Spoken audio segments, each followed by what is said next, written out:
what I noticed about the waves on that particular day was that they were super choppy. They were very choppy. The waves were small. You couldn't count them. There were so many of them. You couldn't even differentiate from them. And they just kept coming and coming and coming. This commotion, if you will, of this water with little peaks. And as I was observing it, as I was watching it, I thought, God, isn't that what life is like sometimes? All these little dramas, all these little distractions.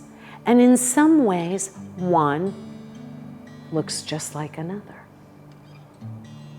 The story might be different, the circumstances different, but when you get a little bit away and you're just looking at it, they almost all look the same. They're these choppy little distractions that when you're in the water, when you're in it, seem disorienting and confusing. And they just keep coming and coming and coming. As I was sitting there observing it, I knew what it was like to believe I was in it, in that water, in the commotion, in the wave, in the drama, in the distraction, in the illusion that's blocking the sky. And I knew that I didn't need to be in it. If I could just remember when I'm feeling like I'm in it, to take that good deep breath and to go sit on the pier. Get a little bit of spaciousness, a little bit of distance, so that I can observe it and see it for what it is. You see, it's not really personal, though we create it and call it forth. It's really the dynamic of a mind, the individual mind, and the collective consciousness that has dreamed this dream of separation, believing it to be separate from God, and is creating stories that we believe that are little dramas. Just like when you turn on the TV, you got your dramas. And don't all the shows eventually kind of seem like they're similar? Right? Was it in that show or that show that this came about? It's not who we are.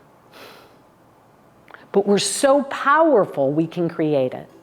We're so powerful we can think it's our reality.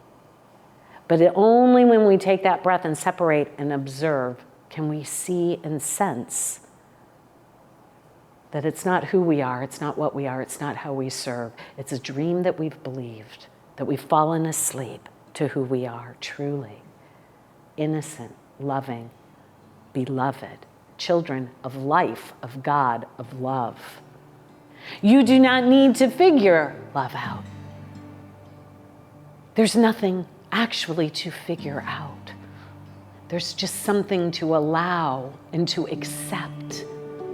That there's something bigger and greater than us, than our ideas, than the ideas of what life ought to be or should be or how it's going to go. And then questioning it when it doesn't go the way that we think it ought to go. Only thereby to suffer and think that life is against us.